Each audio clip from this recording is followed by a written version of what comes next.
करुणावतारम संसार सारम भुजगेन्द्रहारम सदा वसंतम हृदयारविंद भवम भवानी सहितम नमामि। श्री भागवत भगवान की है आरती, पापियों को पाप से है तारती। श्री भागवत भगवान की है आरती, पापियों को पाप से है तारती। ये अमर ग्रंथ ये मुक्ति पंथ ये पंचम वेद निराला, नव ज्योति जगाने वाला। ये अमर ग्रंथ ये मुक्ति पंथ ये पंचम वेद निराला, नव ज्योति जगाने वाला। हरि ज्ञान यही वरदान यही, हरि ज्ञान यही वरदान यही, हरि ज्ञान यही वरदान यही। जग के मंगल की आरती, पापियों को पाप से तारती। श्री भागवत भगवान की है आरती, पापियों को पाप से तारती। ये तांत्रिक गीत पावन पुनीत पापों को मिटाने वाला है, हरि दर्श कराने वाला है। ये शांति गीत पावन पुनीत पापों को मिटाने वाला है, हरि दर्श कराने वाला। ये तांत्रिक गीत पावन पुनीत पापों को मिटाने वाला है, हरि दर्श कराने वाला। सुख करनी यह दुख हरनी, यह सुख करनी, यह दुख हरनी। श्री मधुसूदन की आरती, पापियों को पाप से है तारती। श्री भागवत भगवान की है आरती, पापियों को पाप से है तारती। ओ यह मधुर बोल जग पंथ बोल, शनिवार के बताने वाला है, बिगड़ी को बनाने वाला। यह मधुर बोल पथ पंख खोल, सन्मार्ग बताने वाला है, बिगड़ी को बनाने वाला है। यह मधुर बोल जग पंथ खोल, शनिवार बताने वाला, बिगड़ी को बनाने वाला।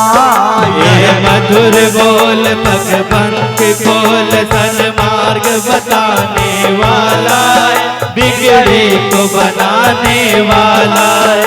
श्री राम यही घनश्याम यही, श्री राम यही घनश्याम यही, सीताराम यही राधे श्याम यही। सीताराम यही राधे श्याम यही। प्रभु महिमा की आरती, पापियों को पाप से है तारती। श्री भागवत भगवान की है आरती, पापियों को पाप से है तारती। भागवत भगवान की है आरती, पापियों को पाप से है तारती।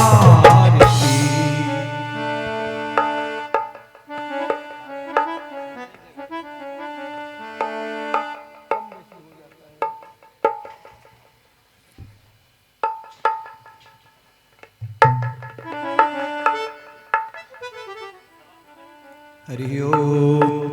श्री राम जय राम।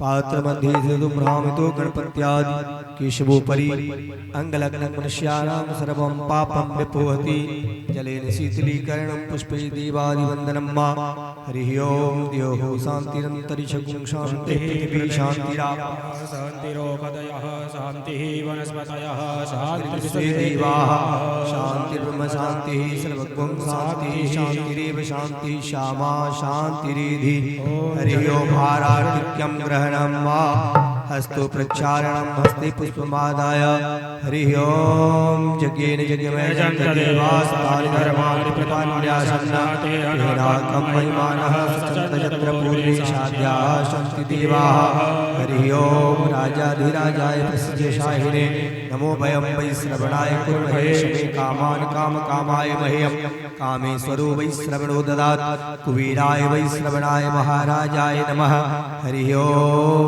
एकदन्ताय विद्महे वक्रतुण्डाय धीमहि तन्नो दन्ति प्रचोदयात् हरिः ओं नारायणाय विद्महे वासुदेवाय धीमहि तन्नो विष्णुः प्रचोदयात् हरिः ओं महालक्ष्मी विद्महे विष्णुपत्नी च धीमहि तन्नो लक्ष्मी प्रचोदयात् हरिः ओं नन्दनन्दनाय च विद्महे यशोदागर्भाय च धीमहि तन्नो कृष्णः प्रचोदयात् हरिः ओं तत्पुरुषाय विद्महे महादेवाय धीमहि तन्नो रुद्रः प्रचोदयात् सेवन्तिकावकुलचम्पकपाटलाब्जे पुण्यागदाचिकरवीररसालपुष्पे बिल्वप्रमाल तुलसीदलमञ्जरी वीत्वां पूजयामि जगदीश्वर मे प्रसीद नानासुगन्धपुष्पाणि यथा कालो पुष्पाञ्जलिर्मया दत्ता गृहाणा परमेश्वरः मंत्रपुष्पाञ्जलि समर्पयामि। पूजित देवी देवता सहिताः श्रीमद्भागवत महापुराण पुरुषोत्तमाय नमः। त्वमेव माता च पिता त्वमेव बन्धुश्च सखा त्वमेव विद्या द्रविणं त्वमेव सर्वं मम देव व्यासाय विष्णुरूपाय व्यासरूपाय विष्णवे नमो वै ब्रह्मविदये वासिष्ठाय नमो नमः। हरि ओम।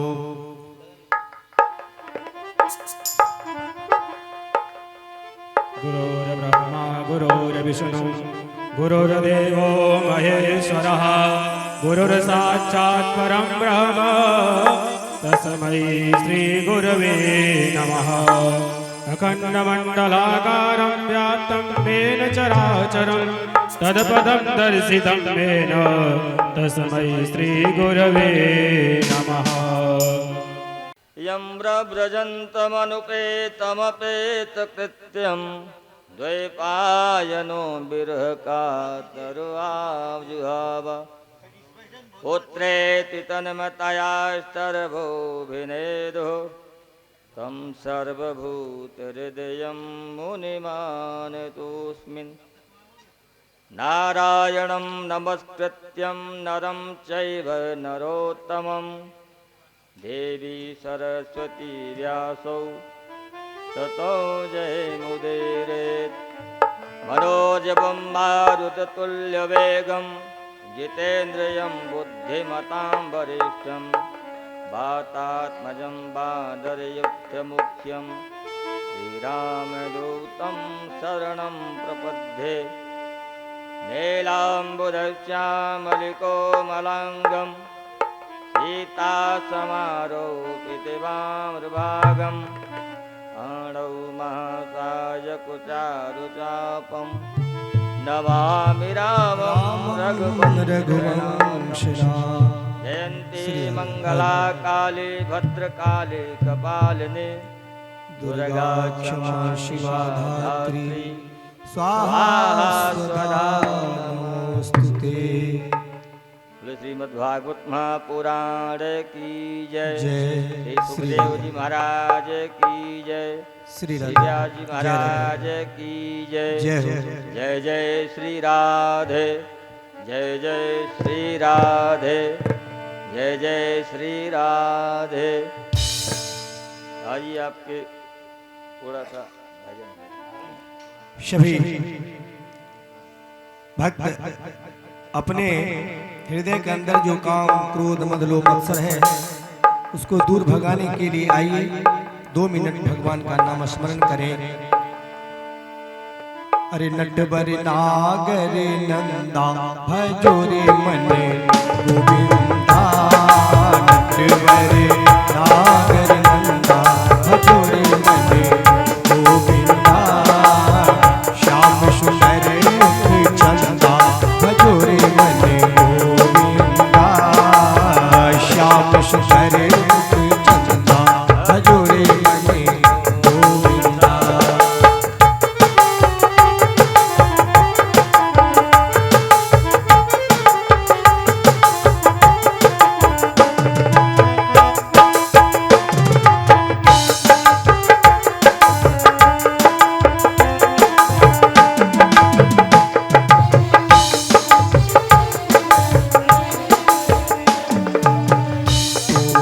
नटवरे तू ही नागर, तू ही नटवर तू ही नागर, तू ही नागर, तू ही नागर, तू ही नटवरे तू ही नागर, तू ही नटवर तू ही नागर। तू ही है बाल मुकुंदा भजो रे मन गोविंदा। तू ही है बाल मुकुंदा भजो रे मन गोविंदा। श्याम सुंदर मुख चंदा भजो रे मन गोविंदा।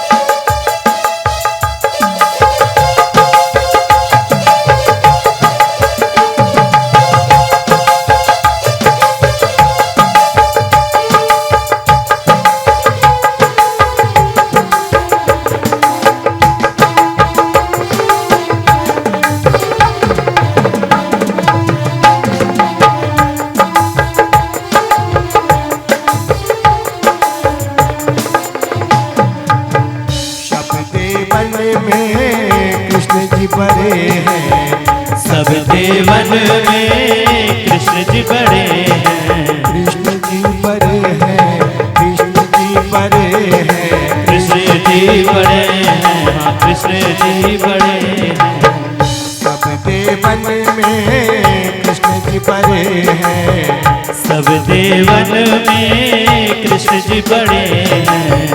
जो तारा बिच चंदा भजो रे मन गोविंदा।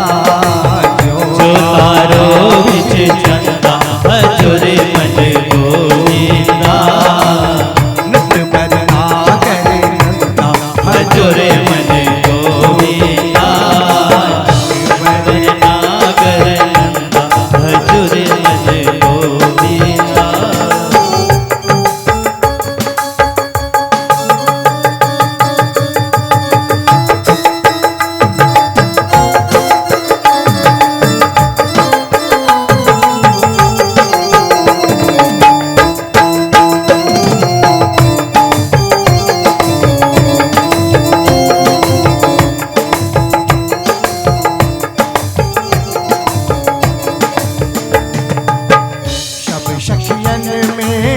राधा जी बड़ी है, सब सखियन में राधा जी बड़ी है।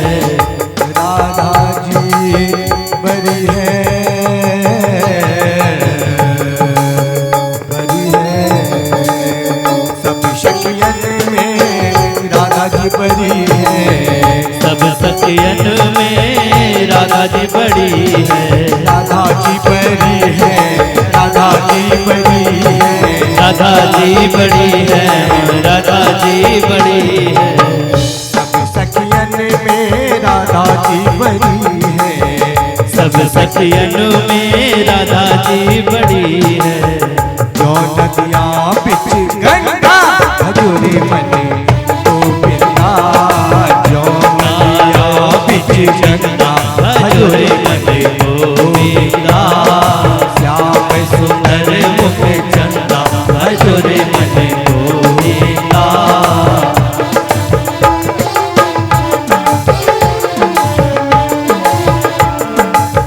सूर्य श्याम भज बाल कृष्ण छवि, सूर्य श्याम भज बाल कृष्ण छवि। सूर्य श्याम भज बाल श्याम भजे बाल कृष्ण छवि सूर्य श्याम भजे बाल कृष्ण छवि बाल कृष्ण छवि बाल कृष्ण छवि बाल कृष्ण छवि बाल कृष्ण छवि सूर्य श्याम भजे बाल कृष्ण छवि सूर्य श्याम भजे बाल कृष्ण छवि। सूर्यदास जी कहते हैं कि बाल कृष्ण को भजो, क्यों? क्योंकि अरे काटत जम के फंदा भजो रे गोविंदा, काट जम के फंदा भजो रे मन गोविंदा, नटवर नागर नंदा भजो रे मन गोविंदा, नटवर नागर नंदा भजो रे मन गोविंदा, भजो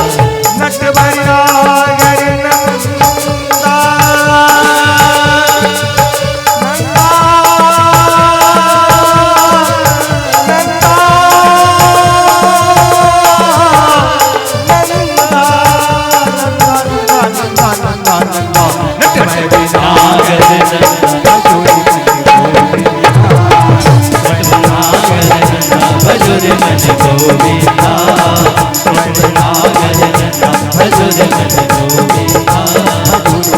गोविंदा, भजो रे मन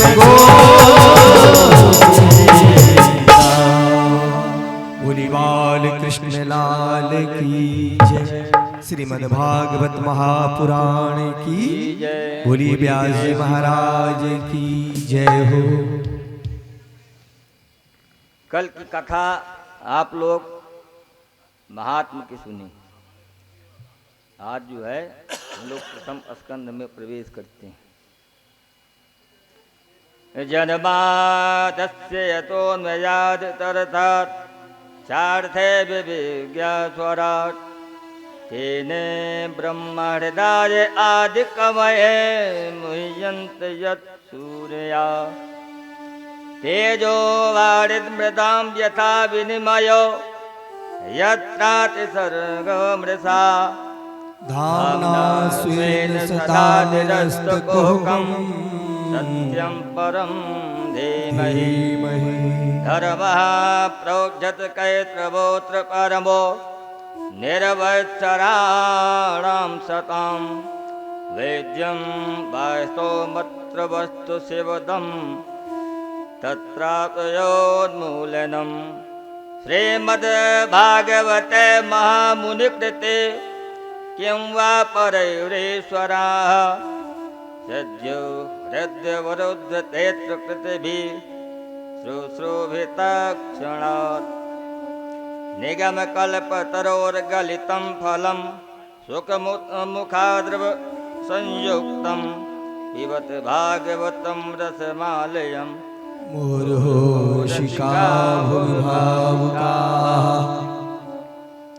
श्री सूत जी महाराज 3 श्लोक में गान करते हैं कि किम गेयम किम ध्येयम किम पेयम, मतलब हम लोग किसको ध्याएं, किसको गाएं और किसको पिए।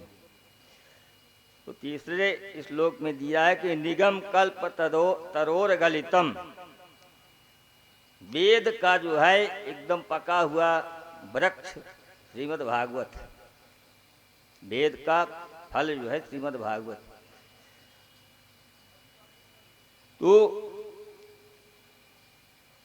सब जो है कोई न कोई तर्क उत्तर करते हैं कि पका हुआ फल कैसे है, और फल को तो खाया जाता है, पिया तो जाता नहीं, उसमें छिलका होती है और गुठली होता है। तो किसी ने संत कहा कि ये ऐसा ऐसा फल नहीं, ये समस्त वेदों का सार है, और ये एक के बदले एक आया है, मतलब एक बार भी स्वर्ग लोक से पृथ्वी लोक में नहीं आया, ये किसी न किसी के द्वारा आया हुआ। बोले सबसे पहले ये फल भगवान के पास था, भगवान ने नारायण इस फल को दिया ब्रह्मा जी को, और ब्रह्मा जी से फिर मिला नारद जी को, और नारद जी से तब फिर ये फल मिला व्यास जी को, और व्यास जी से तब ये फल मिला सुखदेव जी को, और सुखदेव जी से ये फल मिला राजा परीक्षित को। तो बोलते हैं कि सुख मतलब तोता, तोता बड़ा पारकीय होता है। अगर कोई भी वृक्ष है उसमें फल लगे हैं तो तोता उसी फल को खाएगा जो मीठा होगा, अन्यथा फल को काट काट के वो नीचे गिरा देता है, जमीन के नीचे। तो बोले सुखदेव जी के मुख लग जाने से ये फल कोई तर्क कुतर्क नहीं कह सकता कि मीठा नहीं है। बोले महाराज बात तो सत्य है, फल मीठा, लेकिन फल तो खाया जाता है, पिया तो जाता नहीं। तो बोले वेद का सर्वोच्च श्रीमद् भागवत महापुराण है, और इस रस को कान से मन आलयम पिबत भागवतम रसमालयम उर्का रसका भूई भाविका। इस कथा को, भागवत रूपी कथा को बार बार कान से श्रवण करना चाहिए। तो बोले महाराज कितनी बार श्रवण किया जाए? 1 बार, 2 बार, 4 बार, 10 बार? बोले मुहुर मुहुर, जब तक मन तृप्ति और भगवान के चरणों में न लग जाए तब तक कथा को श्रवण करना ही चाहिए, जब तक मोक्ष न प्रदान हो जाए। ये ऐसी भागवत महापुराण की कथा है। तो बोले कि महाराज ये कथा जो है राजा परीक्षित को क्यों सुनाए सुखदेव जी, और ये सुखदेव जी है कौन, किसके पुत्र हैं, और इन्होंने किस प्रयोजन से राजा परीक्षित को कथा सुनाया। और ये व्यास जी महाराज कौन है? तब समस्त 88,000 ऋषि जो है नवविसारण्य में बैठे थे। नवमिषा क्षेत्रम ऋषया सौनकादया यत् स्वर्गे लोकाय सहस्रमपासना। समस्त ऋषि लोग बैठे हुए थे। तो व्यास सूत जी से बोले कि महाराज हम लोगों की आपसे कुछ पूछने की इच्छा है। बोले कि जो इच्छा हो पूछिए। बोले कि आज आपसे 1 नहीं 2 नहीं, हम लोगों को 6 प्रश्न का उत्तर चाहिए, वो आप जो है हम लोगों को बताइए। तो बोलिए कि पूछिए। तो सूत जी महाराज से सौनक इत्यादि ऋषि बोलते हैं कि हम लोगों का पहला प्रश्न है कि मानव के लिए परम धर्म क्या है। दूसरा प्रश्न हमारा ये है कि हम लोग मंदिर में तो जाते हैं और अनेकों प्रकार के देवता हैं, कई दुर्गा जी हैं, शंकर जी हैं, हनुमान जी हैं, भैरव बाबा हैं, और देवी देवता बहुत है, लेकिन हम किसको माने और किसको न माने, ये आप हमारे मन की शंका का समाधान कीजिए। तीसरा प्रश्न पूछे कि वेद में परमात्मा का नाम अजन्मा है, यदि वो अजन्मा है तो जन्म क्यों लेता है, बार बार जन्म क्यों लेके आता है? परमात्मा यदि अजन्मा है तो जन्म क्यों लेते हैं? हरि कथा अनंता। बोले चौथा हमारा प्रश्न ये है, यदि भगवान के अवतार है तो कितने अवतार हैं, ये कृपा करके आप बताइए। और 5वां प्रश्न ये है कि कोई भी शास्त्र या वेद को जो है जितना बढ़ा चढ़ा के जो है बताने से वो अच्छा है कि उसको शॉर्टकट में करने से। 6वां प्रश्न हमारा ये है कि जब भगवान अपनी लीला को संपन्न करके अपने स्वधाम को गए तो धर्म किसके शरण में गया? क्योंकि भगवान स्वयं कहते हैं कि धर्म संस्थापनार्थाय संभवानी युगे युगे। जब जब धर्म की हानि होती है तो मैं हर युग में कोई न कोई अवतार लेके उत्पन्न होता हूँ। तो जब भगवान यहाँ से चले गए तो धर्म की रक्षा किसने किया और धर्म किसके शरण में गया? ये कृपा करके स्पष्ट रूप से आप हमारे 6 प्रश्नों का उत्तर दीजिए। तब सूत जी महाराज बोले कि मैं अपने गुरु का थोड़ा ध्यान कर लूं, ध्यान करने के बाद तब आप लोगों के प्रश्नों का उत्तर दूंगा। और बड़ा सुंदर आप लोगों का प्रश्न है। तब उन्होंने जो है सुखदेव जी का ध्यान किया। हेयं व्रजंत मनुपेतमपेत कृत्यम द्वैपायनो विरह कातर आजुहाव पुत्रेति तन्मतया सर्वो विनेदो तम सर्वभूत हृदयं मुनिमानतोऽस्मि नारायणं नमस्कृत्यं नरं चैव नरोत्तमं देवी सरस्वती व्यासो ततो जयमुदीरयेत्। सूत जी बोले कि हम अपने गुरु का ध्यान करके आपको ये समस्त प्रश्नों का मैं उत्तर दूंगा। तो बोले आपके गुरु कौन है? बोले सुखदेव जी महाराज। सुखदेव जी के ही शिष्य सूत जी हैं। सुखदेव जी का थोड़ा सा परिचय बताते हैं आप लोगों को।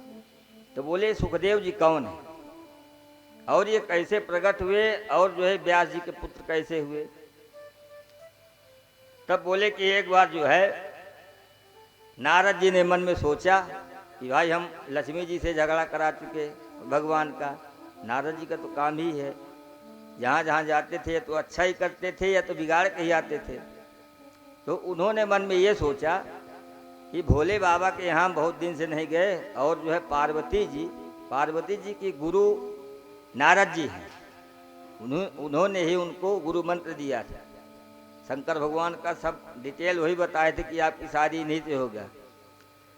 तब जाके जो है माता पार्वती जी अपना सब राजपाट छोड़ के घनघोर जंगल में जाके तपस्या करके शंकर भगवान को जो है पति के रूप में प्रसन्न की थी।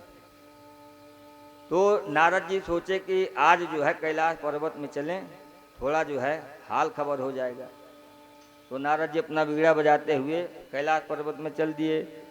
श्रीमन नारायण नारायण नारायण श्रीमन नारायण नारायण नारायण भजमन नारायण नारायण नारायण भजमन नारायण नारायण नारायण श्रीमन नारायण नारायण नारायण श्रीमन नारायण नारायण नारायण।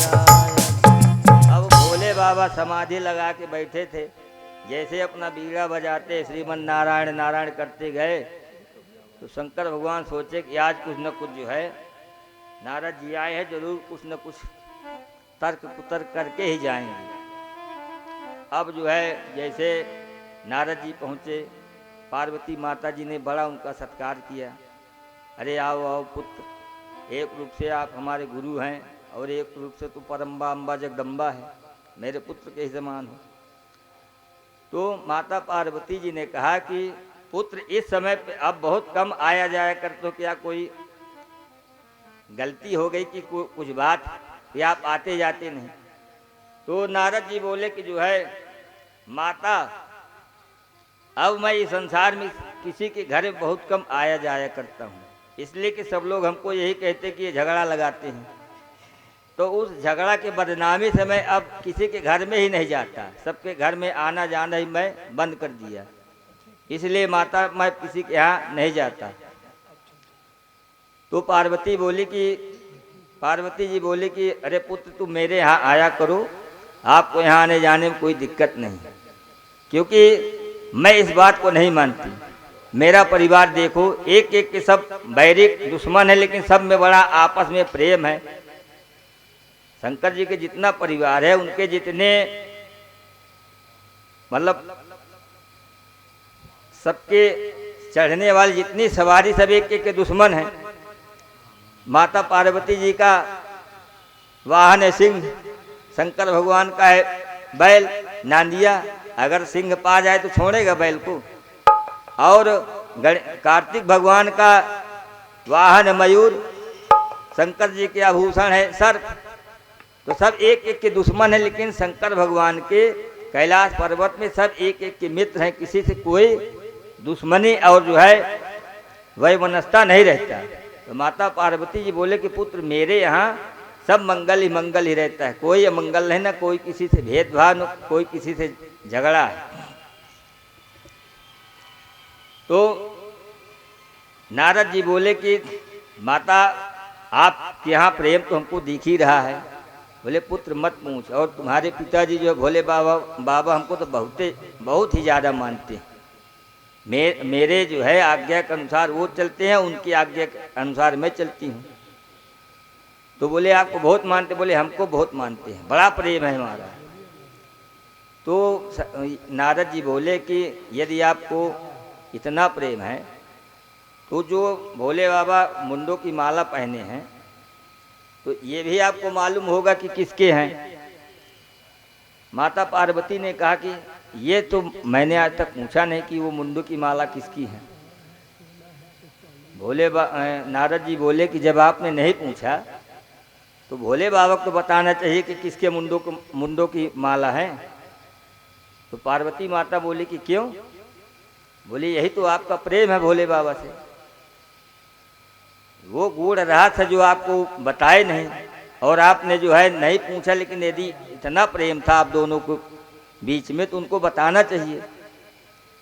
तो बोले आप ही बता दीजिए। नारद जी बोले नहीं माता, मैं जो है वैसे बदनामी मेरी होती है कि मैं हर जगह झगड़ा लगाता हूँ। आप जो है भोले बाबा से ही पूछ लीजिएगा कि ये मुंडों की माला किसकी धारण करके रखते हैं। शंकर भगवान की ज्यों ही समाधि खुलनी हुई, नारद जी समझ गए कि अब जो है बाबा सचेत हो गए, अब हमको यहाँ चलना चाहिए। वैसे ही अपना बीड़ा उड़ा उठाए और नारद जी चल दिए। जैसे चले उसे जो है भोले बाबा बोले करे पुत्र नारद रुको, मैं भी आ रहा हूँ। बोले ना पिताजी आप जाइए, माता जी आपको जो है बढ़िया से इंतजार कर रही हैं, अब मेरा रुकना सही नहीं, मुझको और जगह जाना, क्योंकि वो वैसे भी मैं एक जगह पे कहीं रुकता नहीं। अब इधर नारद जी चले गए, भोले बाबा की समाधि खुली, जब ही कैलाश पर्वत पे उनका प्रवेश हुआ, माता जी का विकराल रूप देखा, एकदम कुपित होके जो है बैठी हुई हैं। तो भोले बाबा ने कहा कि अरे देवी क्या बात है? नारद जी ने कुछ भला बुरा कह दिया क्या आपको, जो आप इतना जो है मलिन चेहरा लिए हुए बैठी हुई हैं? भाई आपके जो है खिन्नता का कारण कुछ होगा, आप बताइए। तब जो है पार्वती जी बोले कि आप जो है महाकपटी हैं, जैसे आप दिखने में है भस्म विभूति लगा के रखती हैं, आपका नाम जो है कि कर्पूर गौरम करुणावतारम, ये क्रोधावतार होना चाहिए आपका। आप बाहर से भी वैसे, अंदर से भी वैसे हैं। बोले कि देवी आखिर क्या बात हुई, कुछ बात बताओगी तब तो मालूम होगा। तब जो है माता पार्वती बोली कि ये बताइए कि जो आप ये मुंडों की माला धारण करते ये किसके? शंकर भगवान बोले देवी किसी के नहीं, आपके ही मुंडों की सब माला है। बोली कि कैसे? बोले जितनी बार आप जन्म लेती हैं आपका ब्याह मेरे ही साथ होता है, और मरने के बाद जब आपका मैं वियोग नहीं सहन कर पाता तो आपके जो है मुंडों का माला जो है मैं धारण कर लेता हूँ। जितने मेरे माला में जो है मुंडों की माला है उतनी बार आप इस मृत लोक में जन्म लेके जो है और मेरे ही साथ आपका विवाह हुआ। तब तो पार्वती जी का और जो है पारा चढ़ा कि इसके मतलब मैं मरती नहीं और अब बार बार अपना शरीर मेरा बार बार शरीर मैं त्यागती हूँ और आप अजर अमर हैं। बोले हाँ देवी हम लोग तो नश्वर हैं, अजर अमर हैं। तो बोले इसका कोई कारण होगा। तब भोले बाबा बोले कि हम लोग सब अमरता का पान किए हुए हैं और आप जो है अमरता का पान नहीं किए हुए। यदि आपको भी बार बार इस मरने और से झंझट से छुटकारा चाहिए तो आप भी अमरता का पान कीजिए। तो पार्वती जी बोले कि जो है हमको भी कथा सुनाइए, हम भी जो है पी के अमर हो जाएं, सुन के अमर हो जाएं। तो भोले बाबा बोले कि आज तक आपने कभी कहा नहीं, इसलिए हमने कभी सुनाया नहीं। यदि आपकी इच्छा है तो आप जो सुनिए, आपको हम जो है अमरता का जो है कथा श्रवण कराते हैं। तो पार्वती जी बोली कि ठीक है, हमको आप कथा श्रवण कराइए, मैं अमरता का कथा पान करूंगी। तो शंकर भगवान बोले देवी ठीक, आप जो है बैठिए, मैं आपको कथा सुनाता हूँ। और शंकर भगवान जैसे डमरू अपना बजाए, सारे जितने पक्षी थे और शंकर भगवान के जितने गण थे सब अपने अपने स्थान पे गायब हो गए। भाई उनका डमरू बजत समझ गए कि कोई गूढ़ रहस्य। तो शंकर भगवान बैठ के जो है यही अमरता का कथा सुनाने लगे। तो उसमें एक जो है सुग्गा का अंडा था, नीड़। तो अब सारे पक्षी तो उड़ गए, अब वो अंडा बेचारा कहाँ उड़ के जाए, तो वो इसे घोंसला में रखा था। अब जैसे शंकर जी बोले कि देवी एक चीज़ और है, मुझको जो है भगवान की कहानी या कथा सुनाने में तुरंत समाधि लगती है, इसलिए आप जो है बीच में हुंकारी भरते जाइएगा। यदि आप हुंकारी नहीं भरेंगे तो मेरी तुरंत निद्रा समाधि लग जाएगी, तो इसलिए आप बीच बीच में ओम ओम बोलते जाइएगा। पार्वती जी बोले कि ठीक है महाराज। बोले ठीक नहीं, इसको ध्यान रखिएगा। अब भोले बाबा कथा श्रवण कराना चालू किया। जैसे जैसे कथा श्रवण कराने लगे, वो जो अंडा था उसके अंदर सुखदेव जी महाराज थे, सुख का बच्चा धीमे धीमे करके हृष्ट पुष्ट होने लगे। अब जैसे ही आधी कथा हुई, दसम स्कंद में पहुंचो, इसे पार्वती माता जी सो गई। और जब सो गई तो वो अंडा फूटा और उससे जो है सुख का शावक बच्चा निकला। अब वो भगवान की अमरता कथा स्वयं श्रवण पान करके उनको भी सब तत्व ज्ञान प्राप्त हो गया। अब जब माता पार्वती सो गई तो सोचे कि अगर मैं हुंकारी नहीं भरूंगा तो अब इसके आगे कथा मुझे भी नहीं प्राप्त होगी, इसलिए माता पार्वती जी की जगह वही हुंकारी भरने लगे। और जहाँ पूरी कथा समाप्त हुई और शंकर भगवान बोले कि बोली द्वारिकाधीश की जय, तो माता पार्वती जी बड़े उसे उठी जो है, उठने के बाद बोले अरे स्वामी जो है ये इसके बाद क्या हुआ, भगवान जन्म के बाद क्या हुआ। तो भोले बाबा बोले कि ये बताओ देवी, मैंने सारी कथा सुना दिया और कथा के बीच में हुंकारी में भी कमी नहीं रहा, ओम ओम कोई बोलता रहा, तो आखिर वो बोला कौन। माता पार्वती जी बोली कि भोले बाबा मैं क्या बताऊं, मेरे तो बीच में निद्रा समाधि लग गई, मुझसे बहुत बड़ा अपराध हो गया। तब शंकर भगवान बोले कि अपराध आपसे नहीं हुआ, यदि इस कथा को किसी ने श्रवण कर लिया, किसी दूसरे के हाथ में चला गया तब तो अनर्थ हो जाएगा, पता नहीं कैसे कैसे इंसानों को या किसको प्रदान करेगा। इसलिए भोले बाबा बोले कि अब उसको जो है ठिकाने लगाना ही पड़ेगा। तो जैसे शंकर भगवान खड़े हुए तो सुखदेव सुख का बच्चा जो है वहीं से तुरंत कैलाश पर्वत से उड़े, उड़ान भरते हुए जैसे वो चले उसे भोले बाबा पीछे पीछे लग गए कि भाई इसका हमको संहार करना है। और वो जो है व्यास जी के आश्रम में पहुंचे। व्यास जी की पत्नी जो है उमासी ले रही थी, इसे मुख फैला करके, वैसे जाके उनके व्यास जी के पत्नी के मुख से जो है सीधे उदर में चले गए। जब उदर में चले गए तब व्यास जी भ्रमण करते हुए आए, आश्रम में देखे तो भोले बाबा का बड़ा जो है सत्कार और प्रार्थना किया कि हो भाग महाराज आप हमारे इस कुटिया में पधारे, लेकिन आने का कारण क्या है कुछ तो बताइए। तब शंकर भगवान जो है सारी अपनी व्यथा व्यास जी को सुनाए। तब व्यास जी बोले कि महाराज अब मेरे पत्नी के उदर में यदि वो चला गया तब अब वो मेरा पुत्र हो गया, अब आप उससे निश्चिंत रहिए, आपकी जो है कथा मृतवाणी और अमृत कहीं व्यर्थ नहीं जाएगी। अब वो मेरा पुत्र है, उसका जो है लालन पालन मुझे करना है। अब वहां से उनके कहने के बाद भोले बाबा चले गए। जाने के बाद वही सुखदेव जी महाराज अपनी माता के गर्भ में 12 वर्ष तक रहे। 12 वर्ष तक जब गर्भ में रहे तब एक दिन व्यास जी बोले करे पुत्र 12 वर्ष हो गए, अब तो कम से कम बाहर निकल, तुम्हारी माँ को तकलीफ होता होगा, कष्ट होता होगा। तो सुखदेव जी बोले कि मैं पिताजी तभी निकलूंगा जब भगवान लक्ष्मीपति नारायण स्वयं जब आके बोलेंगे कि मैं जो है आपको माया नहीं सताएगी, तभी मैं आऊँगा। क्योंकि पृथ्वी लोक में जैसे मैं जन्म लूँगा, मृत्यु लोक में अनेकों प्रकार की माया मुझको परेशान करेगी और मैं माया से रहित रहना चाहता हूँ। जब भगवान स्वयं आके प्रकट होंगे तभी मैं यहाँ से बाहर निकलूँगा। तो व्यास जी जो है भगवान को याद किए और भगवान प्रकट हुए।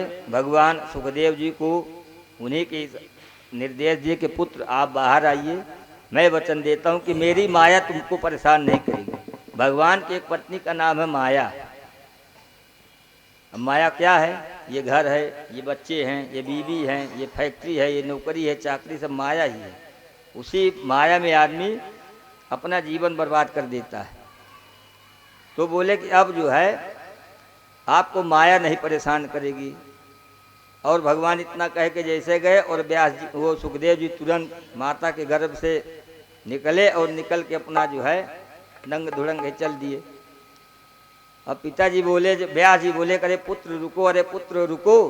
लेकिन सुखदेव जी जो है बोले कि पिताजी मैंने पहले ही बोला कि मुझे माया से दूर रहने दीजिए।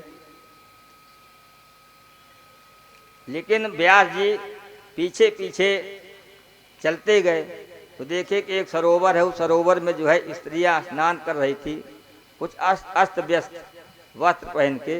तो जब सुखदेव जी निकले तब किसी ने अपना कपड़ा न तो पहना न तो शरीर ढका, और जैसे व्यास जी को देखा सब अपना तुरंत वस्त्र संभालने लगे और व्यास जी से हाथ जोड़ के क्षमा याचना की कि महाराज क्षमा कीजिए कि हम लोग जो है आपको नहीं देख पाए।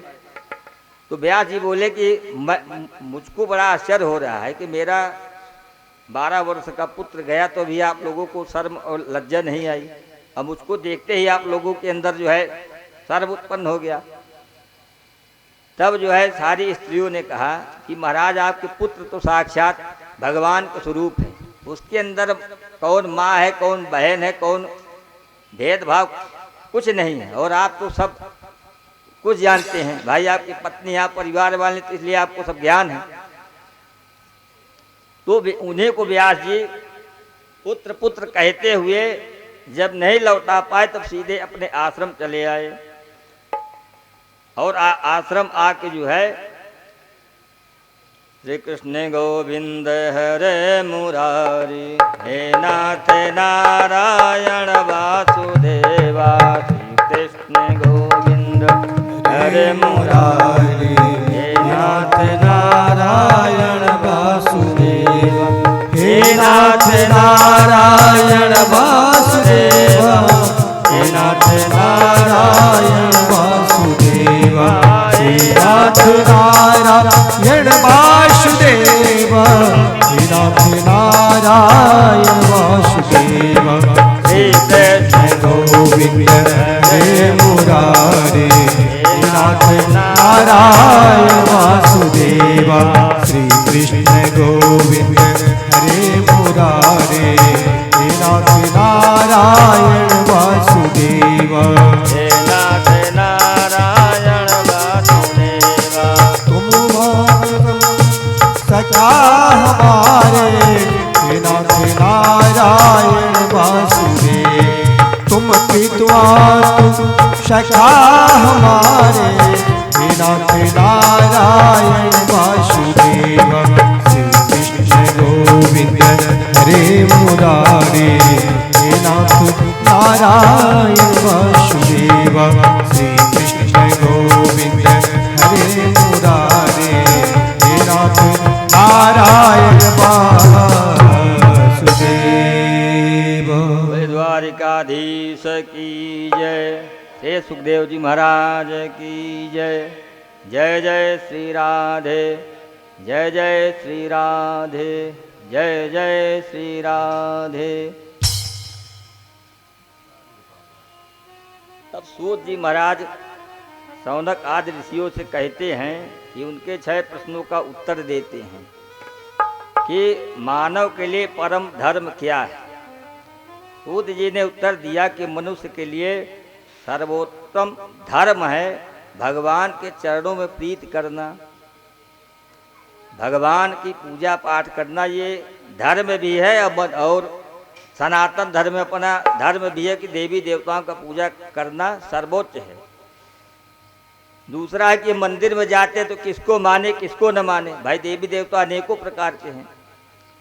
तो सूत जी कहते हैं कि देवी देवता सब हैं, सबका आदर करो, सत्कार करो, सबका पूजा करो, समय समय पे जिसका जो आता है। नवरात्रि आए, दुर्गा जी हैं, अनेकों प्रकार के जो हर पर्व त्योहार पड़ते, सबका पूजा सम्मान करो, लेकिन आस्था एक में रखो। जिस सब लोग बैठे हैं, किसी न किसी के लिए कोई न कोई इष्ट देवता जरूर होगा। कोई शंकर जी को मानता, कोई दुर्गा जी को मानता, कोई हनुमान जी को मानता, कोई लक्ष्मी नारायण को मानता, कोई भैरव बाबा को मानता है। तो बोले अनादर किसी का मत करो, सबका आदर करो, लेकिन जो जिसको इष्ट मान लेता उसका जो है प्रेम पूर्वक पूजा करना चाहिए। इष्ट एक ही को बनाओ, 4 को नहीं कि आज हम 4 दिन पूजा के है दुर्गा माई हमारा ये काम हो जाए, और जैसे मान लिया जाए काम नहीं हुआ, छोड़ के हनुमान जी के पास पहुँचे। हनुमान जी अब आपकी जो है ये पूजा करेंगे, आप ही हमारा काम कीजिए। जब हनुमान जी है न कि अष्ट सिद्ध नवनीत के दाता, हनुमान जी 40 दिन में सिद्ध हो जाते हैं। अगर नहीं काम हुआ तो पहुँचे शंकर भगवान के पास कि अब शंकर जी का पूजा कराएंगे। तो ऐसे कोई भी पूजा पाठ करने में एक को पकड़ के प्रधान रखेंगे तो उससे सिद्धि होती है। तो बोले कि अनादर किसी का मत कीजिए और जो है एक को मानिए। फिर बोले कि जो है भगवान का नाम अजन्मा है तो प्रभु जन्म कैसे लेते हैं। सूत जी महाराज बोले कि भगवान का जन्म कहीं नहीं होता, भगवान का तो अवतार होता है। जो गर्भ से जन्म ले उसको बोलते हैं जन्मा, और जो भगवान कभी गर्भ से जन्म लेते नहीं तो वो कहाँ से, वो तो अजन्मा है। भाई वो जाते हैं तो अपना रूप प्रकट करके प्रकट हो जाते हैं। तो भगवान प्रकट होते हैं, इसलिए उनका नाम अजन्मा है। जब जब हो ही धर्म की हानि, बाढ़े असुर महाअभिमानी। जब जब हो ही धर्म की हानि, बाढ़े असुर अधम अभिमानी। जब जब हो धर्म की हानि, बाढ़े असुर अधम अभिमानी। तब तब प्रभु धरि विविध शरीरा,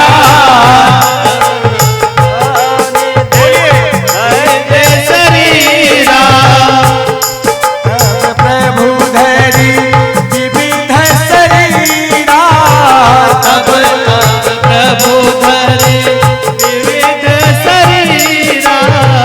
हरे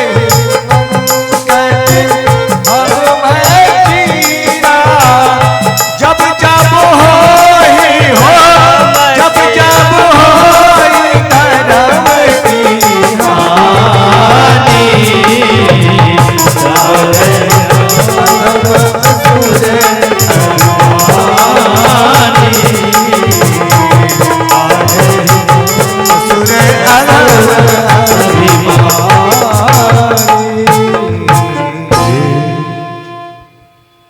चौथा प्रश्न बोले कि भगवान के यदि अवतार है तो भगवान के कितने अवतार हैं। कोई बोलता है 10, कोई बोलता है 20, कोई बोलता है कुछ। तो भगवान के कितने अवतार हैं।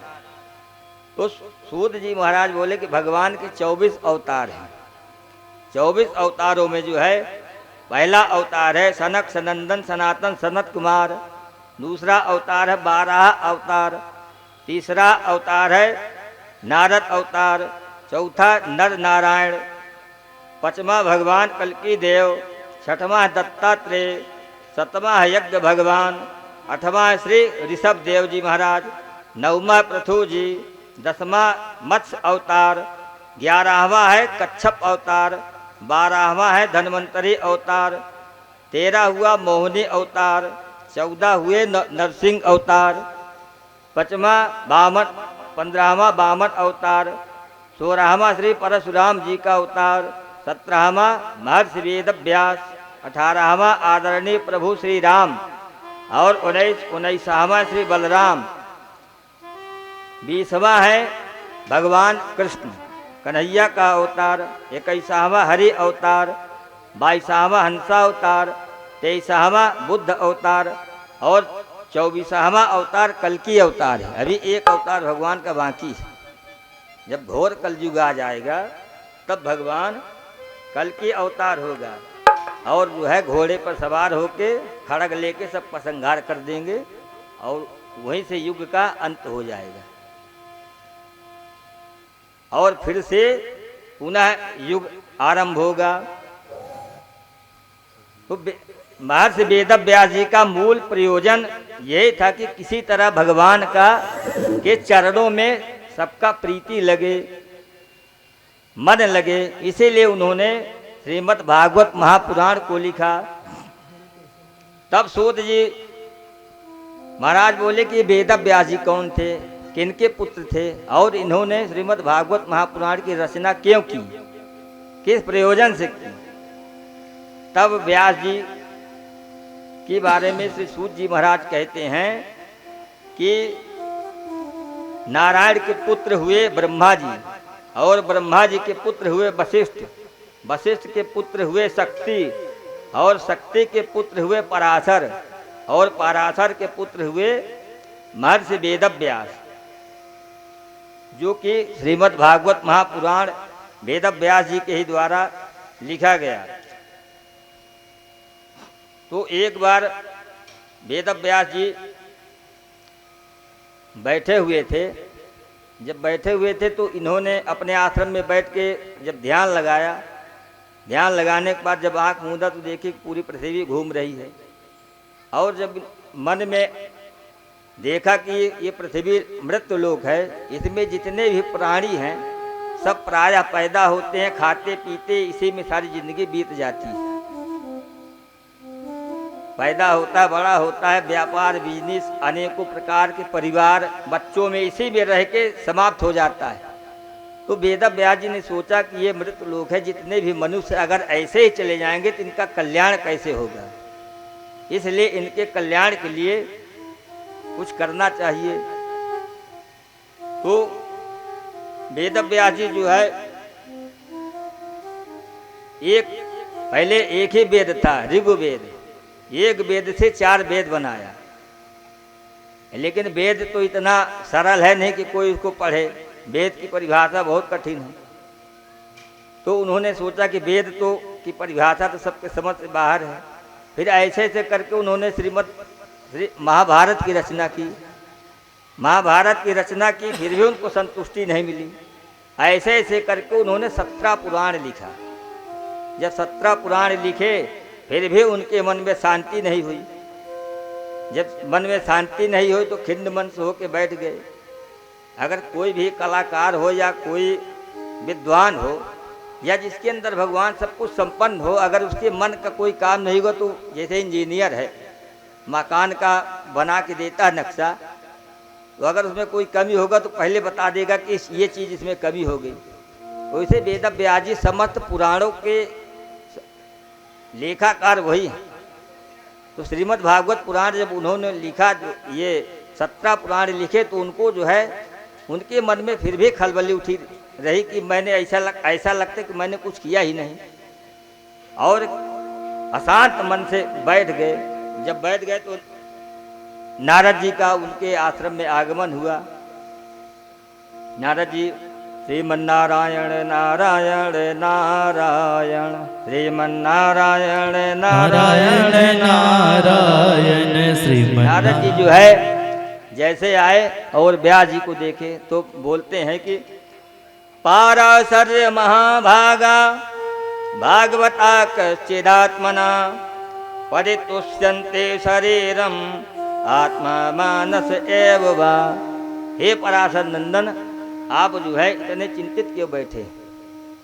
आपके इस चिंता का कारण क्या है? व्यास जी बोले, महाराज मैं आपसे क्या बताऊं, मैंने सोचा कि जो है इस पृथ्वी लोक में जितने भी मनुष्य जन्म लेते हैं सब प्रायः खा पी के और बिना फालतू का समय व्यतीत करके मृत लोक को प्रदान हो जाते हैं। मैंने सोचा कि कुछ मनुष्यों के कल्याण के लिए ऐसे कोई ग्रंथ की मैं रचना करूं जिससे लोगों को घोर कलयुग आ रहा है उसमें पढ़ के उनका जो है कल्याण हो। लेकिन मैंने ऐसे ऐसे करके 17 पुराण लिख डाले, लेकिन फिर भी जब हमको संतुष्टि नहीं तो उसको लोग पढ़ेंगे तो क्या मिलेगा। तब जो है नारद जी बोले कि महाराज आपने पुराण तो बहुत लिखे, लेकिन जब पुराण में भगवान के सुंदर सुंदर कथन और गुणनवाद नहीं करेंगे, भाई जब इसको पढ़ने में जैसे मान लीजिए वाल्मीकि रामायण है, वाल्मीकि रामायण को वाल्मीकि जी ने लिखा और तो पूरा संस्कृत में है, हिंदी में ट्रांसलेशन भी, लेकिन किसी को भी दे दिया जाए तो थोड़ी कोई उसको पढ़ेगा, वो समझे में नहीं आएगा क्या है। भाई आप हिंदी पढ़ लेंगे बस हो गया। इस प्रयोजन के लिए भगवान तुलसीदास जी को प्रकट किए और उन्हीं का ट्रांसलेशन करके आज तुलसीदास जी ने इतना बड़ा जो है श्रीमद् रामचरितमानस लिखा, जिसको सबको आनंद आता है पढ़ने में, और बढ़िया उसका सुर ताल से जो है आदमी अखंड रामायण कराता है, घर में कराता है। तो ऐसे नारद जी को जो है व्यास जी बोले कि महाराज आपने 17 पुराण तो लिखा, लेकिन जब भगवान का कहीं गुणनवाद अच्छे ढंग से करेंगे तब तो।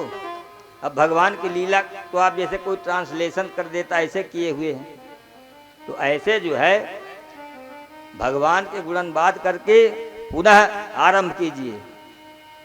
तो व्यास जी बोले कि अब हमारे बस की बात नहीं, मैं 80 वर्ष का हो आया, अब ये बार बार पुराण वेद लिखना मेरी बस की बात नहीं। बोले क्यों? बोले अब ये जो है मुझसे नहीं होगा। तब नारद जी बोले कि ऐसे मत सोचो, मैं अपनी कहानी आपको इतिहास सुनाता हूं कि मैं कौन था। नारद जी बोले कि मैं एक दासी पुत्र था और सत्संग के प्रभाव से आज वही दासी पुत्र जो है तुम्हारे सामने देवर्षि नारद बन के बैठा है। बोले कि सत्संग में इतना बड़ा लाभ होता है। आज कोई भी किसी महात्मा का ये कोई भी पुराण का कोई भी चीज 10 मिनट पढ़ता है, ये धीमे धीमे पढ़ता है तो उसके अंदर धीमे धीमे उसके ज्ञान की जो है पटल खुलने लगती है। तो नारद जी बोले कि मैं अगले जन्म में एक दासी पुत्र था और सत्संग का प्रभाव आपको मैं बताता हूँ। मेरी माँ अत्यंत गरीब थी और मैं जो है मेरे पिताजी मेरे जन्म लेते ही पधार गए। अब मेरी माँ बेचारी मुझको भी पालती थी और घर में मेरी एक गऊ थी उसको भी पालती थी, और इतना बड़ा दुख, लेकिन फिर भी हमको किसी न किसी तरह मेरा लालन पालन करती थी। बोले कुछ समय बीतने पर जो है ये चातुर्मास लगता है ना, इसमें बड़े बड़े साधु महात्मा लोग जो है चातुर्मास इसीलिए करते कि 4 महीने फिर कहीं आते जाते नहीं, क्योंकि भाई जो बारिश का समय रहता तो जंगली चाहे जीव हो चाहे जंतु हो कीड़े मकोड़े ज़्यादा निकलते रहते, तो वो सोचते कि कहीं पैर में दबे या हत्या के कारण जो है चातुर्मास किया करते हैं। एक ही स्थान पर रह के 4 महीना भगवान का भजन करेंगे, वही अपना बनाएंगे खाएंगे पड़े रहते हैं पहले वाले महात्मा। तो नारद जी बोले कि चातुर्मास लगा और महात्मा लोग हमारे गांव आए। जब हमारे गांव आए तो मेरी माता जी जो है महात्मा जी से पूछने लगे कि महाराज यदि हमारे लिए भी कोई काम हो तो बता दीजिए, और मैं आपका जूठा मीठा बर्तन सब साफ कर दिया करूंगी, इसके बदले आप जो कुछ अन्न बचेगा मुझको मेरे पुत्र को खाने के लिए दे दिया कीजिएगा। महात्मा लोग बोले कि माता जी चले जाइए, आप गुरु माताओं से पूछ लीजिए। भाई हमारे पास तो कोई काम नहीं, यदि गुरु माता लोग आपको कोई काम दे दे तो हम लोगों को कोई दिक्कत तकलीफ नहीं, आप आराम से जो है जो काम दे वो काम कीजिए और जो है अपना यही 4 महीना भी प्रसाद पाई। अब वो गई और गुरु माताओं से पूछी तो गुरु माता लोग से बोली कि बेटी कोई बात नहीं, आप जो जूठे बर्तन है जूठन धो दिया कीजिए और आप भी प्रसाद पाइए, आपका बेटा भी प्रसाद पाया करेगा। यहीं अब नारद जी बोले कि मेरी माता जी जो है नित्य दैनिक संतों महात्माओं की सेवा सत्कार, और मैं छोटी आयु की अवस्था में संत महात्मा लोग हमको भी बहुत मानते थे। अब उनका सुबह से ही रोज वेद ध्वनि होता था, तो मैं सब बैठ के उनकी जो है कथा और वेदों की ध्वनि को सुनते सुनते मेरे दिमाग की जो है कुंजी धीमे धीमे खुलने लगी। मेरे दिमाग के अंधकार का पटल जो है दूर होने लगा। तो जब 4 महीना बीता तो महात्मा लोग जब अपने स्थान पर फिर जाने लगे हरिद्वार, तो मैं महात्माओं से बोला कि महाराज आप लोग हमको भी साथ में ले चलिए। महात्मा बोले कि पुत्र जो है आप अपने माता जी से पूछ लीजिए, यदि वो कहेंगे तो हम आपको लेके चलेंगे। उतने में नारद जी बोले कि मेरी माता जी आ गई, और उन्होंने जो है महात्मा लोगों से रुदन करके कहने लगी कि मेरे पास एक यही लाठी है, अगर ये भी चला जाएगा तो फिर मैं किसके सहारे रहूंगी, इसलिए आप लोगों से विनम्र निवेदन है कि इसको आप लोग मत ले जाइए। जब अनेकों प्रकार से नारद जी बोले कि मेरी माता जी जब महात्माओं से बोली, तो महात्मा लोग बोले कि ठीक है पुत्र, आप जब तक आपकी माता जी हैं तब तक आप अपने घर में ही रहिए, और जब आपकी माता जी नहीं रहेंगे तब आप हमारे आश्रम चले आइएगा। तो नारद जी बोले कि महाराज मैं तो रहूँगा, लेकिन ये आपका पूजा पाठ दैनिक रोज सुन के मेरे चित्त में खलबली, या तो कोई हमको आप मंत्र दे दीजिए जिसको मैं जो है उसी का जप करके अपना ध्यान मग्न रहूँगा। तो नारद जी बोले कि हमको जो है वही महात्मा लोग 12 अक्षर मंत्र ओम नमो भगवते वासुदेवाय, इस मंत्र को जो है हमको महात्मा लोग दे के और चले गए। और मैं इस मंत्र को नित्य दैनिक जब खाली बैठता था तो इसी मंत्र को जो अपना धूनी रमा के जपता रहता था। भगवान की ऐसी कृपा हुई कि एक दिन मेरे जो है माता जी को सर्प ने डस लिया। एकदा निर्गतम गेह दुहंतिम निशिगम पथिम सर्पे दस्य पतम स्पष्टम कृपणम कालनोदिता। एक दिन मेरे माता जी जो है गौ का दोहन करने गई और माता जी को सर्प ने डस लिया। जब सर्प ने डस लिया तो मेरी माता जी की मृत्यु हो गई। जब मेरी माता जी की मृत्यु हो गई तब मैं जो है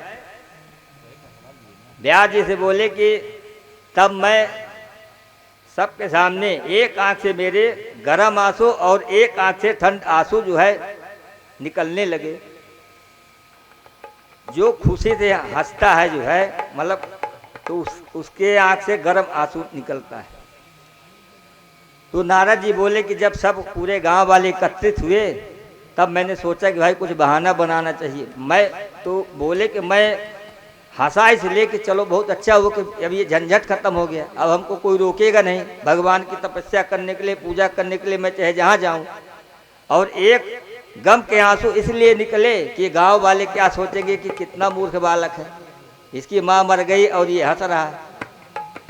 तो इसलिए नारद जी बोले कि मैं बाद में जो है दुख के आंसू भी सबके सामने मैं रोया, लेकिन अपनी माता जी का मैं क्रियाक्रम करने के बाद और सीधे अपना दंड कमंडल उठाया और चला गया घनघोर जंगल में और सरोवर जल के किनारे जो है आसन लगा के और भगवान का निरंतर यही मंत्र ओम नमो भगवते वासुदेवाय भगवते वासुदेवाय ओम नमो भगवते वासुदेवाय वासुदेवाय प्रभु कृष्ण चंद्राय वासुदेवाय प्रभु संग्राय वासुदेवाय प्रभु कृष्ण चंद्राय वासुदेवाय प्रभु कृष्ण संग्राय ओम नमो भगवते वासुदेवाय ओम नमो भगवते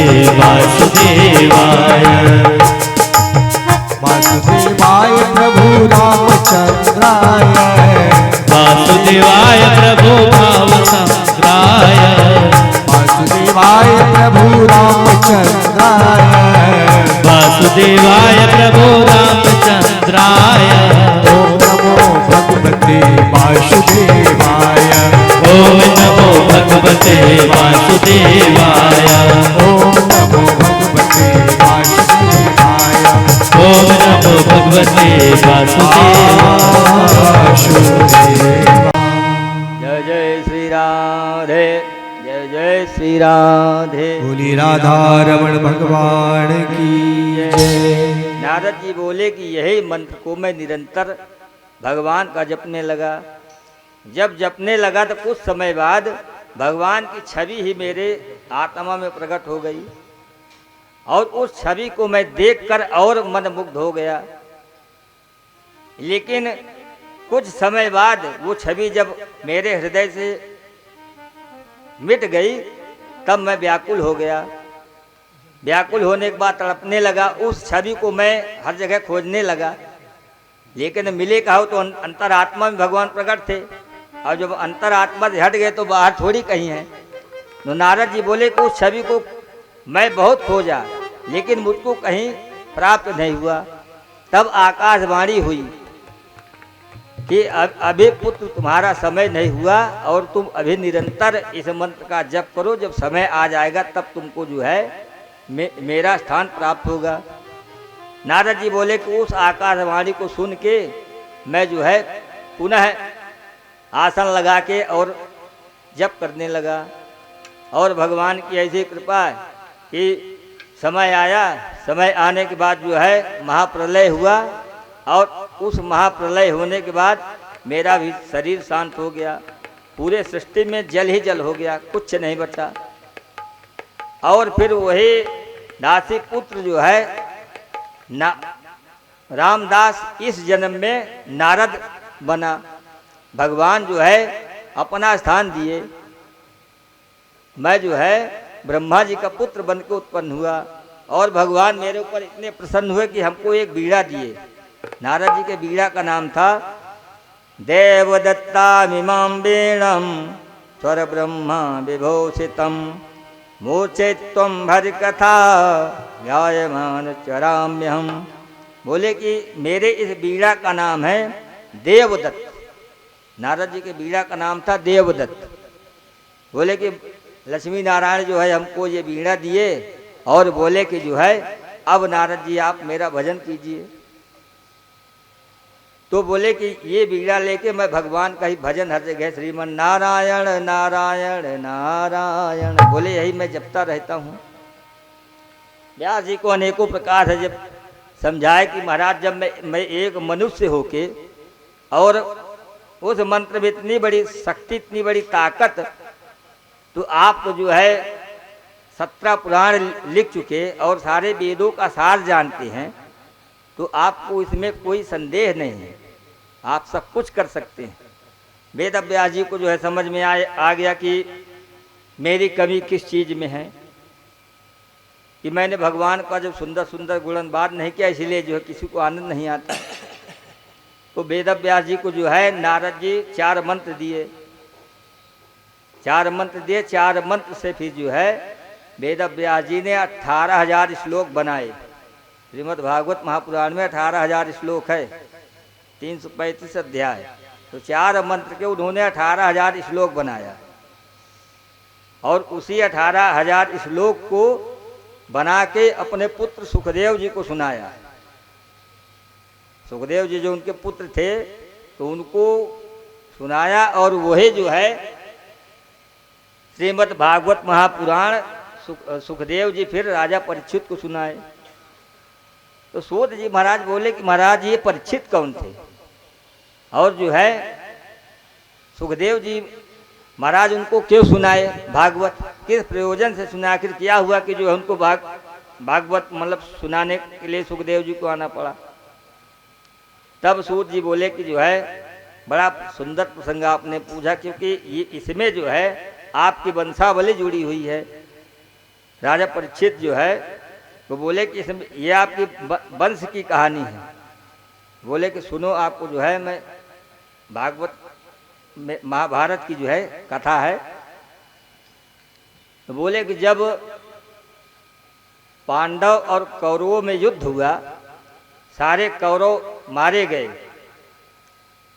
पांडव बचे और लास्ट में जब दुर्योधन था तो दुर्योधन के उरुदंड को, जंघा को भीमसेन ने अपने गदा से तोड़ दिया। जब तोड़ दिया तो उसको भी वरदान था कि जब तुमको सुख और दुख दोनों प्राप्त होगे तब तुम्हारी मृत्यु होगी। तो दुर्योधन उस असहनीय पीड़ा को बर्दाश्त न कर सका और जब सायम हुआ तो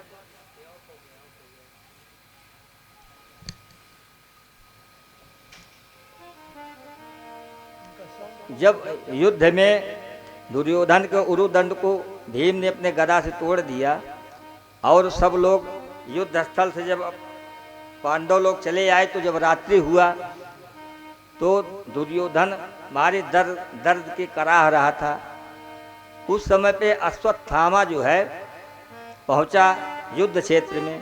जब अश्वत्थामा पहुंचा तो देखा कि दुर्योधन की ये दशा, तो उसको देख के बड़ा जो है दुख हुआ कि समय की बात है, इतना बड़ा मेरा मित्र ये राजा अभी तक जो है पूरे हस्तिनापुर का राज किया जो है, और आज इसके सब कुछ होते हुए भी आज इसकी ये दशा है। तो अश्वत्थामा ने कहा कि मित्र ये बताओ कि ये तुम्हारी दशा किसने किया।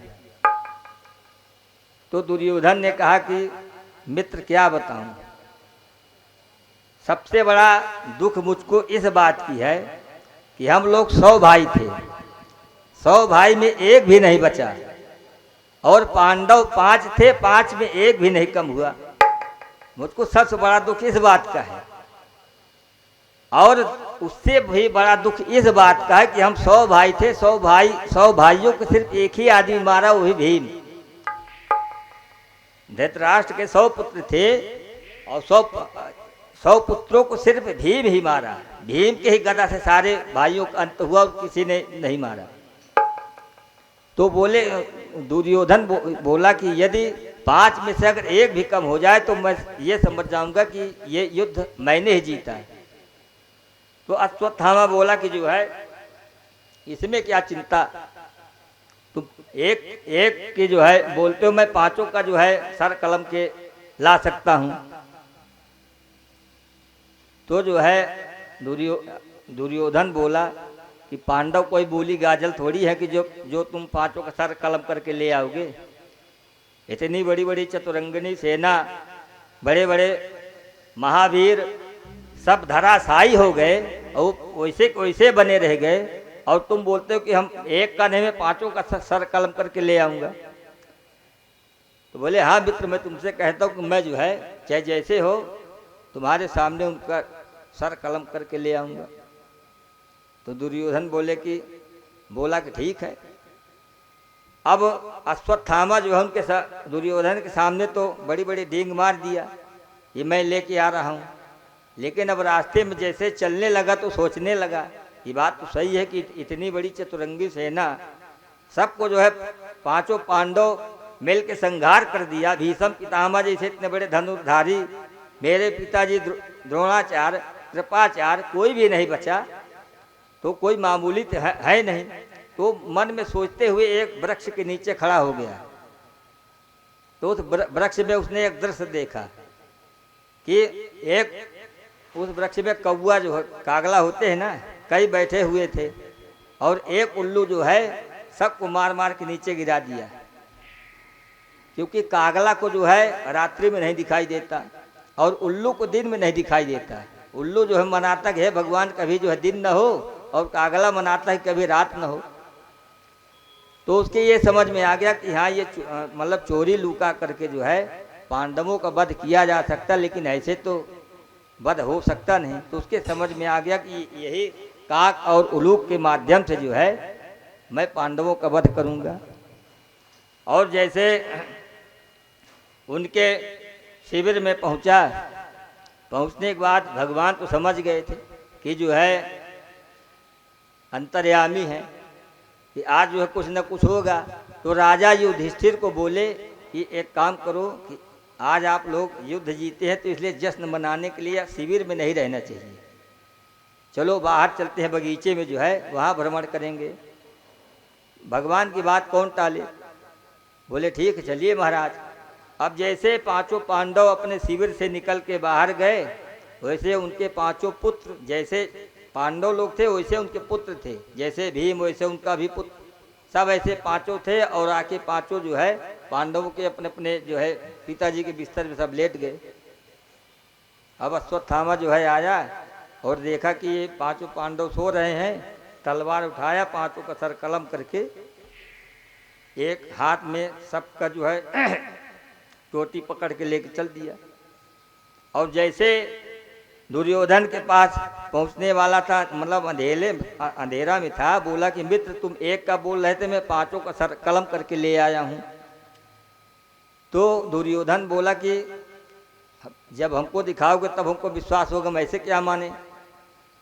जैसे जो है मुझे प्रकाश में लेके अश्वत्थामा गया तो दुर्योधन बोला अरे मूर्ख, ये तुमने क्या किया, ये तो पांडव नहीं तो पांचों पांडव के पुत्र हैं और तुमने इनको मार के अब तो हमको तो ऐसा पता लगता कि वंशहीन ही कर दिया तुमने हम लोगों को।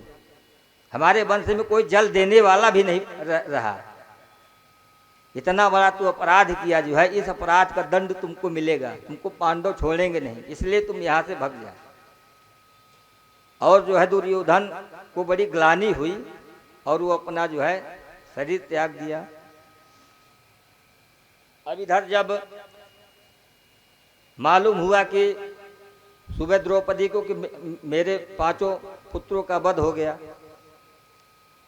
अब दुर्योधन जब वध हो गया तो अब जिस माता के एक पुत्र खत्म हो जाता तो कितना रुदन करती है।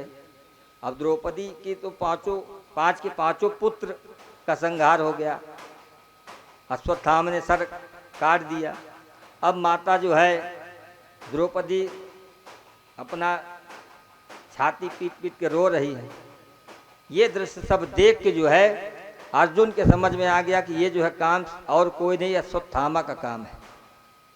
तो इसलिए अपना गांडीव और उठाए और बोले कि आज मैं अश्वत्थामा को जो है जिंदा नहीं छोड़ूंगा, जब तक मैं उसको पकड़ के जो है नहीं लाऊंगा तब तक मैं जो है द्रौपदी तुमको मुख नहीं दिखाऊंगा और तुम्हारे सामने ला के उसके खड़ा करूंगा और जो तुम दंड दोगी वो उसको जो है दंड स्वीकार होगा।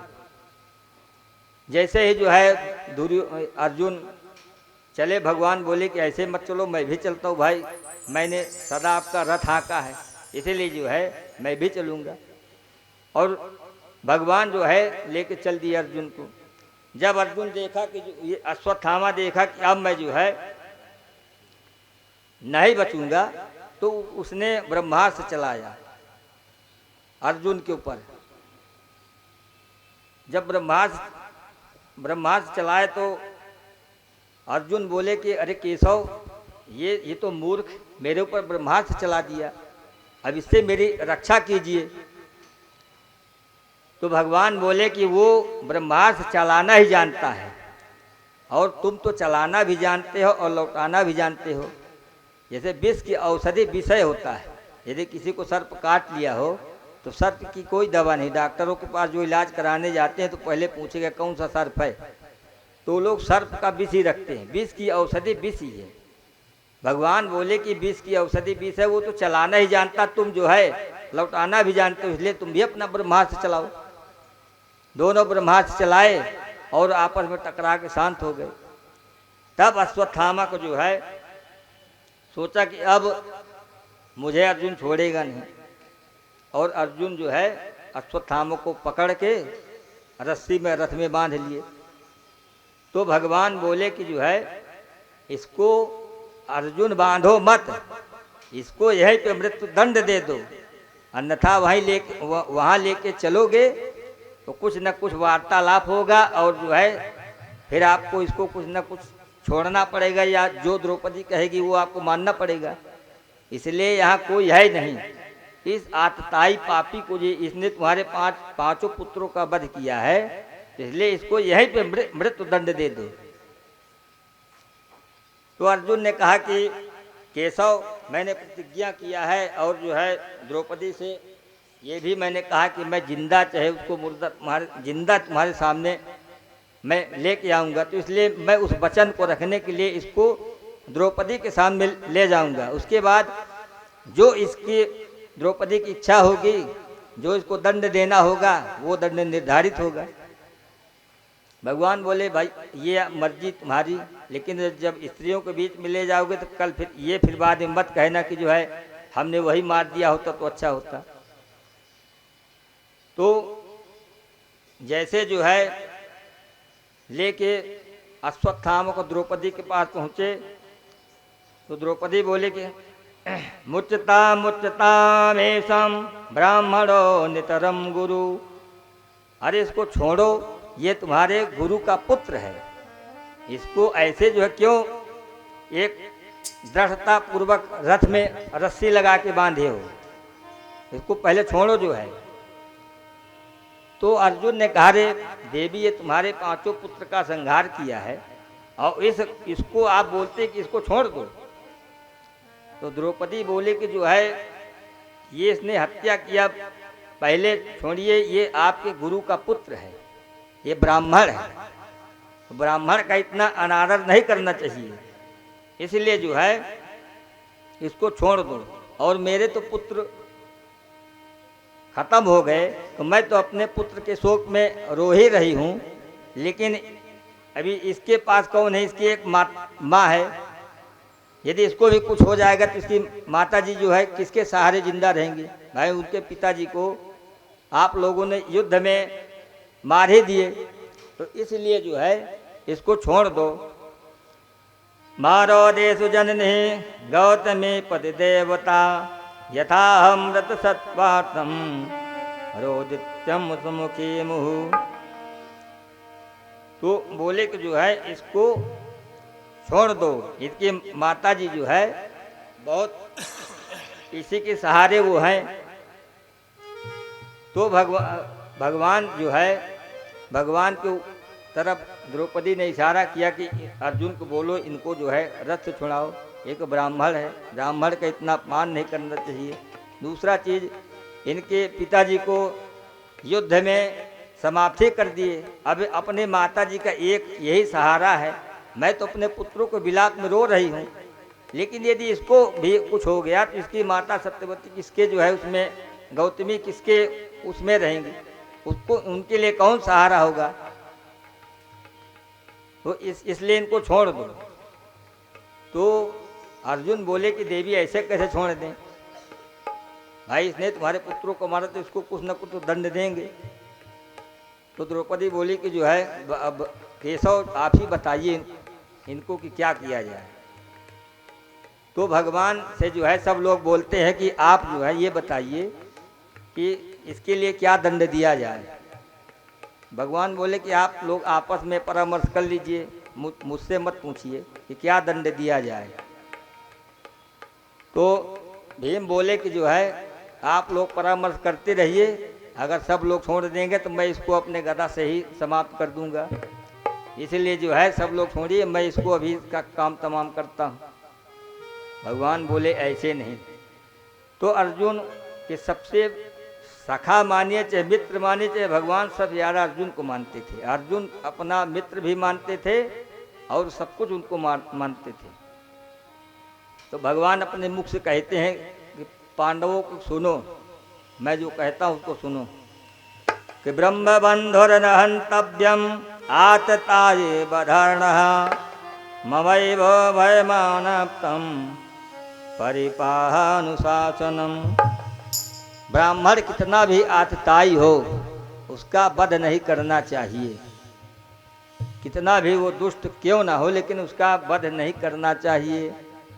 और आतताई बधाड़वा, अगर वो आतताई है तो उसको छोड़ना भी नहीं चाहिए। तो अर्जुन बोले कि जय हो द्वारिकाधीश की। एक तरफ ब्राह्मण को मारना भी नहीं चाहिए, दूसरी तरफ अगर आतताई है तो उसको छोड़ना भी नहीं चाहिए। तो महाराज क्या किया जाए, आखिर इसको मार दिया जाए कि छोड़ दिया जाए? भाई आप ही बोलते हैं कि ब्रह्म बंधुर न हंतव्यम, ब्राह्मणों का वध नहीं होता, ब्राह्मणों का वध नहीं करना चाहिए, और फिर आप अपने ही मुख से कहते कि आतताई बधाड़वा। आतताई अगर ब्राह्मण ही क्यों न हो तो छोड़ना नहीं चाहिए। तो आप ही मार्गदर्शक जो है आप बताइए कि क्या किया जाए। तब जो है अर्जुन तो भाई भगवान के मुख से गीता सुने थे, युधिष्ठिर की तरफ इशारा किया गया कि भैया आप बताइए। बोले कि जो भगवान बोलते हैं अच्छा ही है, भगवान ने जो इशारा किया ठीक ही है। तो अर्जुन जो है समझ गए कि इसका मतलब क्या हुआ कि कोई भी सम्मानित व्यक्ति हो तो उसको मारना ही उसका वध नहीं है। यदि कोई ब्राह्मण है या कोई भी सम्मानित इंसान है उसका अपमान हो जाए तो एक मरे के ही समान है। अगर कोई बहुत प्रतिष्ठा वाला है, उसके हर जगह जान परिचय हो, बड़े बड़े लोग उसको पूजते हों मानते हों, अगर उसका अपमान हो जाए तो ब्रह्महत्या के समान है। तो अर्जुन जो है समझ गए, तुरंत उसको पकड़ के जो है उसका आधा सर के बाल मोड़ दिया, आधा मूछ मोड़ दिया और उसके मस्तक में जो मणि लगी हुई थी उसको निकाल के धक्के मार के निकाल दिए। जब धक्के मार के निकाल दिए तब जो है अश्वत्थामा के मन में और क्रोध की भावना प्रकट हो गई। मन में सोचा कि अब मैं इन पांडवों का वंश चलने नहीं दूंगा। लेकिन चलते चलते उसने मन में सोचा कि वैसे तो प्राय सभी पधार गए, मैंने इनके 5 पुत्र थे, इनको भी मैंने मार दिया। लेकिन फिर उसने सोचा कि नहीं, जिस समय पे युद्ध हो रहा था उस समय पे ये हुआ कि अभिमन्यु के पत्नी उत्तरा के गर्भ में जो है बालक पल रहा है। तो उसने सोचा कि अब मैं उसका ही वध कर दूंगा। तो उसने वहीं से तुरंत ब्रह्मास्त्र को जो है आवाहित करके और उत्तरा के गर्भ में छोड़ने के लिए स्तंभित कर दिया। तो जैसे ब्रह्मास्त्र उत्तरा के गर्भ के पास पहुंची, वैसे ही उत्तरा जो है घर से निकल के बाहर हुई और भगवान को याद करने लगी कि पाहि पाहि महायोगिन देव देव जगतपते नान्यम तद भयम पासे यत्र मृत्यु परात्परम। बोले कि हे केशव, हे भगवान, मेरी रक्षा कीजिए, मेरी रक्षा कीजिए। श्री हल आइए उत्तरा आज किसी के पास न जाकर के भगवान की शरण में जाती है। आइए हम लोग भी भगवान से कुछ बोले।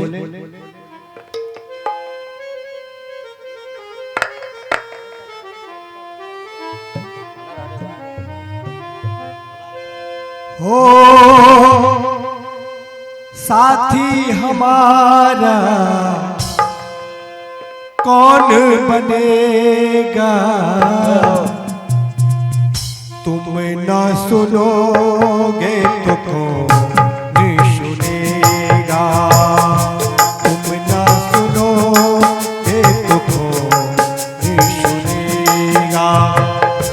साथी हमारा, साथी हमारा कौन बनेगा, तुम न सुनोगे तो कौन सुनेगा, तुम ना सुनोगे तो कौन सुनेगा।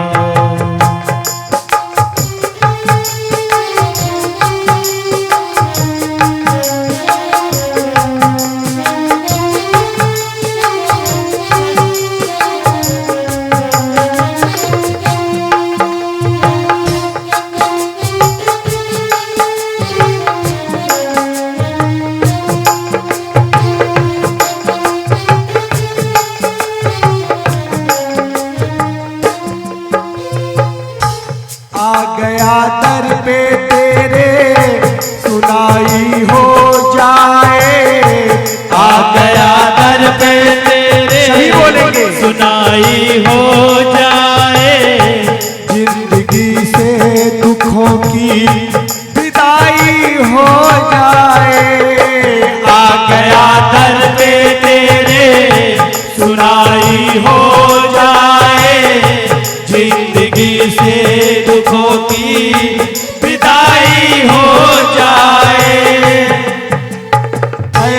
नजर कृपा की डालो, मानूंगा एहसान, मानूंगा एहसान। संकट हमारा, संकट हमारा कैसे टलेगा, तुम ना सुनोगे तो कौन भी सुनेगा, तुम ना सुनोगे तो कौन भी सुनेगा।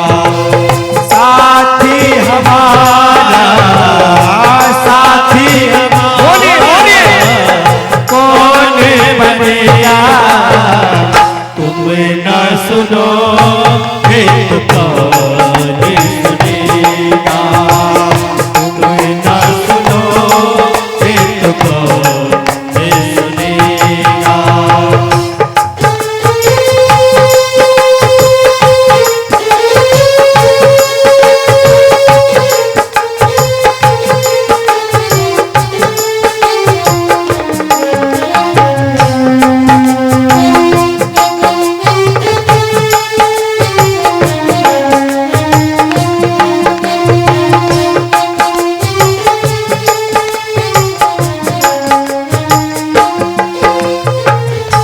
पानी है सर से ऊपर, मुसीबत आ गई है, पानी है सर के ऊपर, मुसीबत आ गई है। कान्हा कान्हा कान्हा, पानी है सर से ऊपर, मुसीबत आ गई है, पानी है सर से ऊपर, मुसीबत आ गई है। आज हमको तुम्हारी जरूरत पड़ गई है, आज तुमको हमारी जरूरत पड़ गई है। हे कन्हैया अपने हाथ से हाथ पकड़ लो, मानूंगा एहसान, मानूंगा एहसान।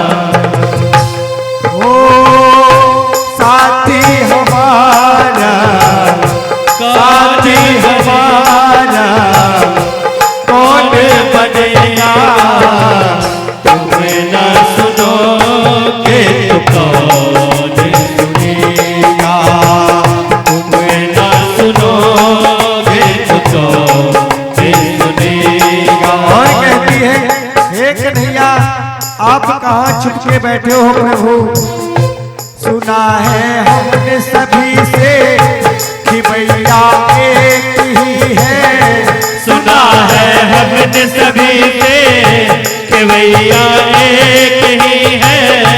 घूमने सारी दुनिया कन्हैया एक ही है, दूसरे सारे दुनिया कन्हैया एक ही है। अब की पार लगाओ, मानूंगा एहसान, मानूंगा एहसान। ओ हमको किनारा, हमको किनारा कैसे लगेगा। सभी हाथ उठा करके कन्हैया के चरण में अर्पण करेंगे और बोलेंगे क्या, अरे तुम ना सुनोगे तो कौन सुनेगा, तुम ना सुनोगे तो कौन सुनेगा। ओ साथी हमारा, साथी हमारा कौन बनेगा, तुम ना सुनोगे तो कौन सुनेगा, तुम ना सुनोगे तो कौन सुनेगा, तुम ना सुनो